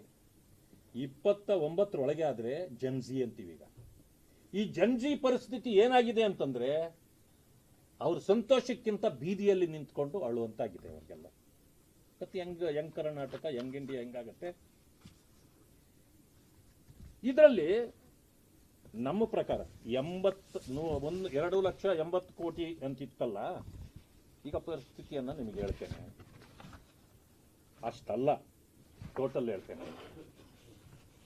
4 ಲಕ್ಷ. ಇದು ಸುಳ್ಳಿದು. ಯಾಕೆಂದ್ರೆ ಇವರ ಪ್ರಕಾರ ಇದು ಸರ್ಕಾರಿ ಇದರಲ್ಲಿ ಹುದ್ದೆ. ಬೋರ್ಡ್ಸ್ ಅಂಡ್ ಕಾರ್ಪೊರೇಷನ್ಸು, ಯೂನಿವರ್ಸಿಟೀಸು ಎಲ್ಲ ಸೇರಿದ್ರೆ 4 ಲಕ್ಷ. ಈ ಹುದ್ದೆಗಳನ್ನ ತುಂಬದೇ ಇದ್ರೆ ನೀವು ಯಾವ ರೀತಿ ಕೆಲಸ ಮಾಡೋಕ್ಕಾಗುತ್ತೆ? ಆ ಯುವಕರ ಗತಿ ಏನಾಗಬೇಕು? ಈಗಾಗಲೇ ನೀವು 35 ಕೊಡ್ಬೇಕಾಗಿರೋರ್ಗೆ 45 ವರ್ಷ ಹೆಚ್ಚಿಸ್ಬಿಟ್ರಿ. ಅವರೆಲ್ಲ ಮುದುಕರಾದ ಮೇಲೆ, ಎರಡೆರಡು ಮಕ್ಕಳಾದ ಮೇಲೆ ನೀವು ಕೆಲಸ ಕೊಡ್ತೀರಾ? ಎಂತ ಪರಿಸ್ಥಿತಿ ಅದ? ಅದನ್ನು ಮೀರಿಬಿಟ್ರೆ ಅವ್ರಿಗೆ ಈಗ ನೀವು ಕೊಡದೇ ಇದ್ರೆ ಏನಾಗ್ತದೆ? ಒಳ ಮೀಸಲಾತಿ ಆಗಬೇಕು ಅಂತೇಳಿ ನಾನು ನಿಮಗೊಂದು ಮಾತು ಕೇಳ್ತೇನೆ. ಒಳ ಮೀಸಲಾತಿ ಯಾಕಾಗಿಲ್ಲ? ನೀವು ಇದನ್ನು ತುಂಬಬೇಕಾದ್ರೆ ಅದನ್ನ ಯಾಕೆ ಇಟ್ಕೊಂಡಿದ್ದೀರಿ? ಏನಾದ್ರೂ ಒಂದು ತೀರ್ಮಾನ ತಗೊಂಡು ತುಂಬೋದನ್ನು ತುಂಬಬೇಕು, ಒಳ ಮೀಸಲಾತಿನೂ ಕೊಡಬೇಕು. ಒಳ ಮೀಸಲಾತಿ ರಂಪ ಇಷ್ಟ್ಯಾಕಾಗಿದೆ? ತೀರ್ಮಾನ ತಗೊಳ್ಳಿಕ್ಕೆ ಕಾಂಗ್ರೆಸ್ಗೆ ಯೋಗ್ಯತೆ ಇಲ್ವಾ? ವರದಿಗಳೆಲ್ಲ ಮಾಡಿಸಿದ್ರಿ. ಎ ಗ್ರೂಪ್ಗೆ ಹೋಗ್ಬೇಕಾಗಿರೋವೆಲ್ಲಾನು ಬಿ ಗ್ರೂಪ್ಗೂ ಹಾಕಿದ್ರಿ. ಬಿ ಗ್ರೂಪ್ ಅಲ್ಲಿ ಇರಬೇಕಾದವನ್ನ ಸಿಗೂ ಹಾಕಿದ್ದೀರಿ. ಸಿ ನಲ್ಲಿ ಬಿ ನಲ್ಲಿ ಇರೋವನ್ನ ಎ ಗ್ರೂಪ್ಗೆ ಹಾಕಿದ್ದೀರಿ. ಯಾರು ಕೇಳಿದ್ರು ನಿಮ್ಗಿದೆಲ್ಲ? ಸರ್ಕಾರ ನಡೆಸೋರಿಗೆ ಏನೇನು ಮಾಡ್ಬೇಕಂತ ಗೊತ್ತಿಲ್ವಾ? ಒಬ್ಬರ ಸಂಖ್ಯೆ ಜಾಸ್ತಿ ಮಾಡಬೇಕು ಅಂತ ನೀವೇ ನೋಡ್ತೀರಿ, ಇನ್ನೊಬ್ಬರದ್ದು ಕಡಿಮೆ ಮಾಡಬೇಕು ಅಂತ ಮಾಡ್ತೀರಿ. ಇದೆಲ್ಲ ಮಾಡಿ ಗೊಂದಲ ಆಗಿ ಕೋರ್ಟ್ಗೆ ಹೋಗ್ಬೇಕು, ಸ್ಟೇ ಕೊಡಬೇಕು, ಆವಾಗ ನಾವು ಆರಾಮಾಗಿರ್ಬೇಕು. ಇಷ್ಟು ವ್ಯವಸ್ಥೆ ಕೆಡಲಿಕ್ಕೆ ದಲಿತ ಲೀಡರ್ಗಳು ಕೂಡ ಕಾರಣ ಇದ್ದಾರೆ, ಮುಖ್ಯಮಂತ್ರಿಗಳು ಕೂಡ ಕಾರಣ ಇದ್ದಾರೆ. ಸನ್ಮಾನ್ಯ ಮಹದೇವಪ್ಪನವರು ಸೋಷಿಯಲ್ ವೆಲ್ಫೇರ್ ಮಿನಿಸ್ಟರ್, ಇವತ್ತು ಬೀದಿಯಲ್ಲೇ ಅವ್ರನ್ನ ಹರಾಜಾಗ್ತಿದ್ದಾರೆ ಎಲ್ಲರೂ. ಯಾಕೆಂದ್ರೆ he was not serious about internal reservation. ಅವರು ಒಂದು ಜನಾಂಗಕ್ಕೆ ಸೇರಿರೋರು. ಅವ್ರ ಜನಾಂಗದಲ್ಲೇನೆ ಅವರನ್ನ ಇವತ್ತು ತಿರಸ್ಕಾರ ಮಾಡುವಂತ ಪೊಸಿಷನ್ ಬಂದ್ಬಿಟ್ಟಿದೆ. ಅವರು ಮಾಡಿರೋ ತಪ್ಪಿಗೆ ಆ ಜನಾಂಗದ ಸಮುದಾಯದ ಮುಖಂಡರುಗಳು ಸುಮಾರು ಲಕ್ಷಾಂತರ ಬಂದು ಬೆಂಗಳೂರಿಗೆ ಪ್ರೊಟೆಸ್ಟ್ ಮಾಡಂಗಾಗಿದೆ ಅವ್ರ ವಿರುದ್ಧ, ಸರ್ಕಾರದ ವಿರುದ್ಧ ಮತ್ತು ಮಹದೇವಪ್ಪ ಅವರ ವಿರುದ್ಧ. ಮಹದೇವಪ್ಪನವರು ಸ್ವಲ್ಪ ಕಾನ್ಸಂಟ್ರೇಟ್ ಮಾಡಿ ಇದನ್ನೆಲ್ಲ ಅವತ್ತೇ ಬಗೆಹರಿಸಬಹುದಾಗಿತ್ತು, ಅವರು ಮಾಡಲಿಲ್ಲ. ಇಲ್ಲಿ ಪ್ರಿಸ್ಟೇಜ್ಗೆ ಬಿದ್ದು ಎಲ್ಲರಿಗೂ ನ್ಯಾಯ ಸಿಗಬೇಕು. ಲೆಫ್ಟ್ ಇರ್ಲಿ, ರೈಟ್ ಇರ್ಲಿ, ಬೋವಿ ಇರ್ಲಿ, ಲಂಬಾಣಿ ಇರ್ಲಿ, ಕೊರ್ಮ ಇರ್ಲಿ, ಕೊರ್ಚ ಇರ್ಲಿ, ಏಕೆ ಇರ್ಲಿ, ಏಡಿ ಇರ್ಲಿ, ಅಥವಾ ಅಲಿಮಾರಿಗಳಿರ್ಲಿ, ಅವರು ಹೋರಾಟ ಮಾಡ್ತಿರೋದು ತಮಾಷೆಗಲ್ಲ, ಅವರ ಹಸಿವಿಗಾಗಿ ಅವರು ಮಾಡ್ತಾ ಇರೋದು. ಸರ್ಕಾರ ಒಂದು ಅಷ್ಟು ಮಾಡಲಿಲ್ಲ ಅಂತಂತಂದ್ರೆ ನೀವು ಇನ್ನೇನ್ ಮಾಡ್ತೀರಿ? ಈ ಪರಿಸ್ಥಿತಿ ಹಿಂಗಾಗಿದೆ. ಅದಕ್ಕೆ ಈ ಯುವಕರ ಸಮಸ್ಯೆ ಆಗಲಿ ಮತ್ತು ಈ ಜನರ ಸಮಸ್ಯೆನ, ಪರಿಶಿಷ್ಟ ಜಾತಿ ವರ್ಗಗಳ ಸಮಸ್ಯೆಯನ್ನು ಕೂಡ ಅದೇ ರೀತಿ ಇವತ್ತು ಅವರು ಬಗೆಹರಿಸಬೇಕು. ಬಗೆಹರಿಸಲಿಲ್ಲ ಅಂತಂದ್ರೆ ತುಂಬಾ ತೊಂದರೆಗೆ ಇದು ಕೂಡ ಸರ್ಕಾರವೂ ಕೂಡ ಬರುತ್ತೆ. ಇದರಿಂದಾಗಿ ಸಮಸ್ಯೆಗಳು ಹೆಚ್ಚುತ್ತವೆ ಹೊರತು ಕಡಿಮೆ ಆಗ್ಲಿಕ್ಕೆ ಸಾಧ್ಯ ಇಲ್ಲ ಅನ್ನೋ ವಿಚಾರವನ್ನ ತಮ್ಮ ಮೂಲಕ ನಾನು ಈ ಸರ್ಕಾರಕ್ಕೆ ಮನವರಿಕೆ ಮಾಡಿಕೊಡ್ಲಿಕ್ಕೆ ಬಯಸ್ತೇನೆ. ಒಟ್ಟಾರೆ ನಾನು ಈ ಸಾರಿ ಸಿದ್ದರಾಮಯ್ಯನವರು ಸುಳ್ಳು ಹೇಳ್ತಾರೆ ಅನ್ನೋದನ್ನ ಬಹಳ ಸ್ಪಷ್ಟವಾಗಿ ನಾನು ಸಮಾಜಕ್ಕೆ ತಿಳಿಸಿದ್ದೇನೆ. ಯಾಕೆ ಅಂತಂದ್ರೆ ಕೊನೆಯ ದಿನದ ಕೌನ್ಸಿಲ್ ಮೀಟಿಂಗ್ ಅಲ್ಲಿ, ಚರ್ಚೆಯಲ್ಲಿ ನನ್ನ ಒಂದು ಪ್ರಶ್ನೆಗಳಿಗೂ ಉತ್ತರ ಕೊಡ್ಲಿಕ್ಕಾಗಲಿಲ್ಲ. ನಾನು ಗ್ಯಾರಂಟಿಗಳಿಗೆ ಪರಿಶಿಷ್ಟ ಜಾತಿ ವರ್ಗಗಳಿಗೆ ಇಟ್ಟಿದ್ದ SCP TSP ಹಣ ನಾನು ಬಳಕೆ ಮಾಡಿಲ್ಲ ಅಂತ ಒಂದ್ ಕಡೆ ಅಂತಾರೆ. ನಿಮ್ಮ ಜನಾಂಗದ ನಿಮ್ಮ ಶಾಸಕರೇ ಕೇಳಿದ್ರು ಈ ಸಾರಿ ಆದ್ರೂ ತೆಗಿಬಾರ್ದು ಅಂತ ಹೇಳಿದ್ದಾರೆ, ನೀವ್ ಯಾಕೆ ತೆಗೆದ್ರಿ ಅಂದ್ರೆ ಇಲ್ಲ ಮುಂದಿನ ಬಜೆಟ್ ನಲ್ಲಿ ನಾನು ಅದನ್ನ ಇನ್ ಮೇಲೆ ತಗೊಳ್ಳಲ್ಲ ಅಂತಾರೆ. ಅಂದ್ರೆ ಒಂದು ಕಡೆ ತಗೊಂಡಿದ್ದಾರೆ, ತಗೊಂಡಿಲ್ಲ ಅಂತಾರೆ, ಇನ್ನೊಂದು ಕಡೆ ಮುಂದಿನ ವರ್ಷದಿಂದ ತಗೊಳ್ಳಲ್ಲ ಅಂತಾರೆ. ಅಂದ್ರೆ ಏನರ್ಥ ಅಂದ್ರೆ ಇವರು ಬೀಸೋ ದೊಣ್ಣೆಯಿಂದ ತಪ್ಪಿಸ್ಕೊಂಡ್ರೆ ಸಾಕು ಅಂತ ಹೇಳಿ ಮಾಡ್ತಿದ್ದಾರೆ. ಅದಕ್ಕೆ ನಾನು ಅಂದ್ಕೊಂಡೆ, ಮೊನ್ನೆ ನಮ್ಮಲ್ಲಿ ಅನೇಕರಿಗೆ ಕೌನ್ಸಿಲ್ ಅಲ್ಲಿ ಫೋಟೋ ತೆಗೆಸಿದ್ವಿ, ಗ್ರೂಪ್ ಫೋಟೋ. ಏನಕ್ಕೆ ಅಂತಂದ್ರೆ ಅವರೆಲ್ಲ ನಿವೃತ್ತಿ ಆಗ್ತಿದ್ದಾರೆ, ಗ್ರೂಪ್ ಫೋಟೋ ತೆಗೆಸಿದ್ವಿ. ನಿವೃತ್ತಿ ಆಗುವಾಗ ಅದು ಪದ್ಧತಿ. ಆದ್ರೆ ಇವರು ಅಸೆಂಬ್ಲಿದು ತೆಗೆಸ್ಬಿಟ್ಟವ್ರೆ. ಅದಕ್ಕೆ ಕೇಳಿದೆ ನಾನು ಮುಖ್ಯಮಂತ್ರಿಗಳನ್ನ, ಏನ್ ಸರ್ ಏನೋ ಡಿಸಾಲ್ವ್ ಮಾಡ್ತೀರಂತೆ ಅಂತ. ಯಾರು ಹೇಳಿದ್ದು ಅಂದ್ರು. ಇಲ್ಲ ಫೋಟೋ ತೆಗೆಸಿದ್ದೀರಲ್ಲ ಏನಕ್ಕೆ ಅಂದ್ರು ಅಂತ ಕೇಳಿದೆ ನಾನು. ಉತ್ತರ ಕೊಡಲಿಲ್ಲ, ಅವ್ರು ಸುಮ್ಮನೆ ಆಗ್ಬಿಟ್ರು. ಗ್ರೂಪ್ ಫೋಟೋ ಯಾವಾಗ ತೆಗೆಸ್ತಾರೆ ಅಂದ್ರೆ ಇನ್ನೇನು ಎಲ್ಲ ನಿವೃತ್ತಿ ಆಗ್ತಿದ್ದೀವಿ, ಒಂದು ಫೋಟೋ ಇರಲಿ ಅಂತ ತೆಗೆಸ್ತಾರೆ. ಬಹುಶಃ ಇವರ ಅಂತ್ಯದ ಕಾಲ ಬಂದಿದೆ ಅಂತಕ್ಕಂಥ ಮಾತನ್ನು ನಾನು ನಿಮ್ಮ ಮುಂದೆ ಹೇಳಲಿಕ್ಕೆ ಬಯಸ್ತೇನೆ. Any questions?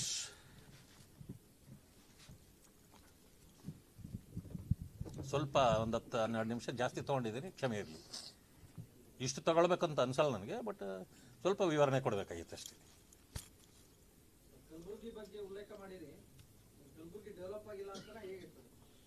ನಾನು ಹೇಳಿದ್ನಲ್ಲ, ಬೀದರ್ರಿಂದ ಕೊಪ್ಪಳಕ್ಕೆ ಬರೋಷ್ಟೊತ್ತಿಗೆ ಹಪ್ಪಳ ತೆಗೆದು ಬಿಸಾಕಿ ಗಾಡಿಯಲ್ಲಿ ಹೋದ್ರೆ ಸಪ್ಪಳ. ಇಷ್ಟೇ ಅಲ್ಲೇ ಆಗಿರೋ ಡೆವಲಪ್ಮೆಂಟ್. ಏನೂ ಡೆವಲಪ್ಮೆಂಟ್ ಆಗಿಲ್ಲ. ಅಲ್ಲಿನ ಶಾಸಕರುಗಳಿಗೂ ಅದು ಬೇಕಾಗಿಲ್ಲ. ನಾಡ್ದು ಹೋಗ್ತದೆ, ಯಾರು ನಮ್ಮನ್ನು ಕೇಳ್ತಾರೆ ಅಂತ. ಆಮೇಲೆ ಜನರಿಗೂ ಕೂಡ ಅದು ಒಂದು ರೀತಿ ಒಗ್ಗಿಬಿಟ್ಟಿದ್ದಾರೆ ಅವರು. ಏನೆಲ್ಲ ಇವರು ನಾವು ಎಷ್ಟು ಮಾಡಿದ್ರು ಇವರು ಇಷ್ಟೇ ಅನ್ನೋ ಒಂದು ಇದಕ್ಕೆ ಅವರು ಬಂದಿದ್ದಾರೆ. ಹೋರಾಟ ಮಾಡ್ತಾರೆ, ಎಲ್ಲ ಮಾಡ್ತಾರೆ, ಸುಮ್ಮನೆ ಆಗ್ಬಿಡ್ತಾರೆ. ಆಮೇಲೆ ಅಂತೂ ಈಗ ದಲಿತ ಸಂಘಟನೆಗಳು ಅವು ಇವು ಹೋರಾಟ ಮಾಡ್ತಿದ್ವಲ್ಲ, ಇನ್ಮೇಲೆ ಅವ್ರು ಹೋರಾಟ ಮಾಡೋಕ್ಕಾಗಲ್ಲ. ಯಾಕಂದ್ರೆ ಸಂಘಟನೆ ಮಾಡೋಕ್ಕಾಗಲ್ಲ. ದಲಿತ ಸಂಘರ್ಷ ಸಮಿತಿ ಅಂತಿತ್ತು, ಇನ್ನೆಲ್ಲಿರುತ್ತೆ ದಲಿತ ಸಂಘರ್ಷ ಸಮಿತಿ? ಇರಕ್ಕೆ ಸಾಧ್ಯ ಇಲ್ಲ. ಇನ್ನು ಮುಂದೆ ಏನಾದರೂ ಮಾಡ್ಬೇಕಂತಂದ್ರೆ ದಲಿತ ಅನ್ನೋ ಹೆಸರು ಹೋಯ್ತು. ಈಗ ಇನ್ನೇನಾದರೂ ಇದ್ರೆ ಎ ಗ್ರೂಪ್ ಸಂಘರ್ಷ ಸಮಿತಿ, ಬಿ ಗ್ರೂಪ್ ಸಂಘರ್ಷ ಸಮಿತಿ, ಸಿ ಗ್ರೂಪ್ ಸಂಘರ್ಷ ಸಮಿತಿ ಇಟ್ಕೋಬೇಕು. ನಡೀತದಾ? ಸರ್ಕಾರ ಯಾವ ಮಟ್ಟಕ್ಕೆ ತೀರ್ಮಾನ ಮಾಡಿ ದಲಿತರನ್ನ ಸರ್ವನಾಶ ಮಾಡಕ್ಕೆ, ಇದರ ಸಂಪೂರ್ಣ credit should go to Siddaramaiah. Anything else sir? Thank you. ಬಿಜೆಪಿಗೆ ಇದ್ದ ಒಂದು ಅಸ್ತ್ರ ಕಡಿಮೆ ಆಗಿದೆ ಅನ್ನುವಂತ ಮಾತನ್ನ ಎಂ.ಬಿ. ಪಾಟೀಲ್ ಹೇಳಿದ್ದಾರೆ. ಅಂದ್ರೆ ಪೈಲ್ವಾನ್ ಅವರು ತಮ್ಮ ಇದನ್ನ ವಾಪಸ್ ತಗೊಂಡಿದ್ದಾರೆ ಅಂತ. ಅವರ ಅಸ್ತ್ರದ ಮೇಲೆ ನಿಂತು ಚುನಾವಣೆ ಮಾಡ್ತಾ ಇದ್ದಾರೆ ಅಂತ ಈ ಪ್ರಶ್ನೆ. ಈಗ ಸಾದಿಕ್ ಅವರು ನಮ್ಮ ಪಾರ್ಟಿಯವರ ಇಲ್ಲ, ನೀವು ಅವ್ರಿಗೆ ಅನ್ಯಾಯ ಮಾಡಿದ್ರಿ ಅಂತೇಳಿ ಅವರು ಚುನಾವಣೆಗೆ ನಿಂತರು.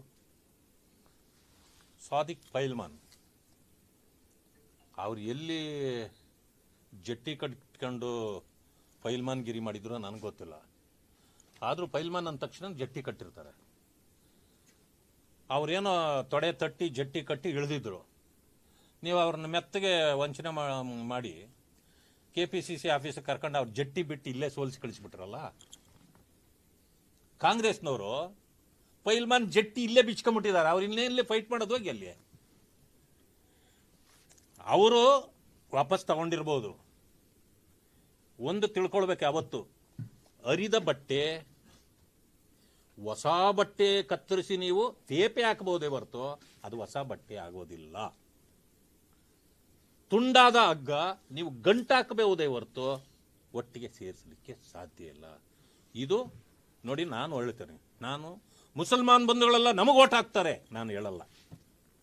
ಯಾಕೆಂದ್ರೆ ಕಾಂಗ್ರೆಸ್ನವರು ಅವರ ತಲೆಗೆ ಬಿಟ್ಟಿರೋ ಹುಳುಗಳು ಸತ್ತಿಲ್ಲ, ಬದುಕಿವೆ. ಅವರನ್ನ ದಾರಿ ತಪ್ಪಿಸಿದ್ದೀರಿ. ಬಿಜೆಪಿಯ ವಿರುದ್ಧವಾಗಿ ಅವರನ್ನ ಎತ್ಕಟ್ಟಿದ್ದೀರಿ, ನಿಮ್ಮ ವೋಟ್ ಬ್ಯಾಂಕ್ ಮಾಡ್ಕೊಂಡಿದ್ದೀರಿ. ನಮ್ದು ಏನು ಸಮಸ್ಯೆ ಇಲ್ಲ. ಅವರೆಲ್ಲ ನಮ್ಮ ವಿರೋಧ ಮಾಡಿದ್ರು ಕೂಡ ದೇಶ ಆಳ್ತಾ ಇದ್ದೀವಿ ನಾವು, ನಮ್ಮ ಕೈಲಿದೆ. ಜನ ಒಂದು ಅರ್ಥ ಮಾಡ್ಕೊಳ್ಬೇಕು, ಯಾರನ್ನ ಬೇಕಾದ್ರೂ ವಿರೋಧ ಮಾಡ್ಬೋದು, ಆದ್ರೆ ವಿರೋಧಕ್ಕೊಂದು ಬೆಲೆ ಇರಬೇಕು. ಯಾವುದೇ ದೇಶಗಳನ್ನು ತೆಗೆದುಕೊಳ್ಳಿ, ನಮ್ಮ ದೇಶದಲ್ಲಿರೋಷ್ಟು ಮುಸಲ್ಮಾನರು ಸಂಖ್ಯೆ ಯಾವ ದೇಶದಲ್ಲೂ ಇಲ್ಲ. ನಂಬರ್ 1 ಮುಸಲ್ಮಾನರು ಇರ್ತಕ್ಕಂಥ ದೇಶ ಅದು ಭಾರತ ದೇಶ. ಸುಭದ್ರವಾಗಿ ಎಲ್ಲಾದರೂ ಬದುಕ್ತಿದ್ದಾರೆ ಅವರು ಅಂತಂದ್ರೆ ಅದು ಭಾರತ ದೇಶದಲ್ಲಿ. ಪಾಕಿಸ್ತಾನ್ ಬರೀ ಮುಸ್ಲಿಮ್ಸ್, ಸಮಸ್ಯೆ ಎಷ್ಟಿದೆ ನೋಡಿ. ಆಫ್ಘಾನಿಸ್ತಾನ್ ಸಮಸ್ಯೆ ನೋಡಿ. ಬಾಂಗ್ಲಾದೇಶ ಸಮಸ್ಯೆ ನೋಡಿ. ಬೇಕಾದಷ್ಟಿದೆ. ಮುಸ್ಲಿಂ ಕಂಟ್ರಿಗಳು ಸಣ್ಣ ಸಣ್ಣ ಸಣ್ಣ ಕಂಟ್ರಿಗಳಿದೆ, ಆದರೆ ಸುಭದ್ರವಾಗಿಲ್ಲ. ನಮ್ಮಲ್ಲಿ ಅವರು ಸೆಕ್ಯೂರ್. ಯಾಕೆ? ಬಾಬಾ ಸಾಹೇಬ್ ಅಂಬೇಡ್ಕರ್ ಅವರ ಸಂವಿಧಾನ ಎಲ್ಲಾ ರೀತಿಯ ರಕ್ಷಣೆ ಅವ್ರಿಗೂ ಕೊಟ್ಟಿದೆ. ನೀವು ಹೇಳ್ತಿರಲ್ಲ ಮನುವಾದ ಬದುಕಿರೋದು ಕಾಂಗ್ರೆಸ್ನ ತಲೆಯಲ್ಲಿ ಮಾತ್ರ. ಬಿಜೆಪಿಯಲ್ಲಿ ಮನುವಾದ ಬದುಕಿಲ್ಲ. ಬಾಬಾ ಸಾಹೇಬ್ ಅಂಬೇಡ್ಕರ್ ಅವರು ಯಾವತ್ತು ಸಂವಿಧಾನ ಕೊಟ್ಟರೋ ಆವತ್ತು ಮನುವಾದ ಈ ದೇಶದಿಂದ ಸತ್ತು ಹೋಗಿದೆ. ನಾವು ಕೂಡ ಬಾಬಾ ಸಾಹೇಬ್ ಅಂಬೇಡ್ಕರ್ ಅವರ ಇದರಲ್ಲಿ ನಡೀತಾ ಇರೋದು. ಆದ್ರಿಂದಾಗಿ ಸರ್ವರಿಗೂ ಸಮಪಾಲು ಸಮಬಾಳು ಗೌರವ ಕೊಡ್ತಕ್ಕಂಥದ್ದು ಭಾರತೀಯ ಜನತಾ ಪಕ್ಷದ ಆದ್ಯ ಕರ್ತವ್ಯ ಮಾಡ್ತೇವೆ. ಇಲ್ಲಿ ಅವ್ರಿಗಾಗಿರ್ತಕ್ಕಂಥ ಅವಮಾನ ನೀವೇನು ಮಾಡಿದ್ರಿ? 65-70 ಸಾವಿರ ಜನಸಂಖ್ಯೆ ಇರೋರಿಗೆ ವಂಚನೆ ಮಾಡಿ ನೀವು ಟಿಕೆಟ್ ತೊಗೊಂಡಿದ್ದೀರಿ. ನಿಮ್ಮ ಮನೆ ತುಂಬಿಸ್ಕೊಳ್ಳಿ, ನಮ್ಮದೇನು ಅದರಲ್ಲಿ ಇಲ್ಲ, ಜನ ತೀರ್ಮಾನ ಕೊಡ್ತಾರೆ. ಇವತ್ತು ನಾನು ಹೇಳ್ತೇನೆ, ಆ ಜನಾಂಗಗಳು ಏನು ಕಾಂಗ್ರೆಸ್ ಅವ್ರಿಗೆ ಅನ್ಯಾಯ ಮಾಡ್ತಿದೆ, ಇವತ್ತು ನೀವು ಅವ್ರನ್ನ ಗೆಲ್ಲಿಸಿದ್ರೆ ಮುಸಲ್ಮಾನರು ಇಲ್ಲದೆ ಇದ್ರೂ ನಾವು ಗೆಲ್ತಿದ್ವಿ ಅಂತ ಹಾಕಿದ್ದವರು. ಈಗ ನಿಮ್ಮನ್ನು ಯಾಕೆ ಇಷ್ಟೊಂದು ಮಸ್ಕ ಹೊಡೆದು ಬೆಣ್ಣೆ ಹಚ್ಚಿ ನಿಮ್ಮನ್ನು ವಾಪಸ್ ತಗೊಂಡಿದ್ದಾರೆ ಅಂದರೆ ಇವರು ಇಲ್ಲಿದ್ದರೆ ನಾವು ಗೆಲ್ಲಲ್ಲ ಅಂತ. BJP ಗುಮ್ಮ ತೋರಿಸಿ ತೋರಿಸಿ ತೋರಿಸಿ ಎಷ್ಟು ದಿನ ಇಟ್ಕೋತೀರ ಅವ್ರನ್ನ ನೀವು? ಆಗತ್ತಾ? ಅವರಲ್ಲೂ ಯುವಕರಿದ್ದಾರೆ, ತಿಳಿದವರಿದ್ದಾರೆ, ಯೋಚನೆ ಮಾಡ್ತಾರೆ. ಏನಪ್ಪ ಪ್ರಧಾನಮಂತ್ರಿ ಮೋದಿಯವರು ನಮಗೇನಾದರೂ ಅನ್ಯಾಯ ಮಾಡಿದ್ರಾ, ವಂಚನೆ ಮಾಡಿದ್ರಾ, ಮೋಸ ಮಾಡಿದ್ರಾ, ನಮ್ಗೆ ತೊಂದರೆ ಆಗಿದೆಯಾ? ಯೋಚನೆ ಮಾಡ್ತಾವ್ರೆ, ಅವರೇ ಭಾಷಣಗಳು ಮಾಡ್ತಾವ್ರೆ. 12 ವರ್ಷದಿಂದ ನಾವು ಸುಭಿಕ್ಷವಾಗಿದ್ದೀವಿ, ಕಾಂಗ್ರೆಸ್ ನಮಗೇನು ಮಾಡಿದೆ ಅಂತ ಅವರು ಯೋಚನೆ ಮಾಡ್ತಿದ್ದಾರೆ. ಅದರಿಂದಾಗಿ ಆ ಜನಾಂಗಗಳು ಯೋಚನೆ ಮಾಡಲಿ, ನಿಮ್ಮ ಭವಿಷ್ಯ ಸ್ವಾಭಿಮಾನವನ್ನು ಉಳಿಸ್ಕೊಳ್ಳಿ ಅಷ್ಟೇ. ನಮಗೂ ಓಟ್ ಕೊಡೋರು ಕೊಟ್ಟೇ ಕೊಡ್ತಾರೆ, ನೀವು ಕೊಟ್ಟರು ನಾವು ವೆಲ್ಕಮ್ ಮಾಡ್ತೀವಿ, ನೀವು ಕೊಡದೇ ಇದ್ರು ನಿಮ್ಗೇನು ತೊಂದರೆ ಇಲ್ಲ, ನಾವು ಅದನ್ನು ವೆಲ್ಕಮ್ ಮಾಡ್ತೀವಿ, ತೊಂದರೆ ಇಲ್ಲ. ಧನ್ಯವಾದ. ಇಂದಿನ ಪತ್ರಿಕಾಗೋಷ್ಠಿ ನಡೆಸಿಕೊಟ್ಟಂತಹ ಚಲವಾದ ನಡೆಸುವವರಿಗೆ ಹಾಗೂ ಸುರ್ಪಿ ಅವರಿಗೆ, ವೆಂಕಟೇಶ್ ಅವರಿಗೆ ವಂದನೆಗಳ ಸಂಸ್ಥೆ ಇಲ್ಲಿ ನಡೆದಂತಹ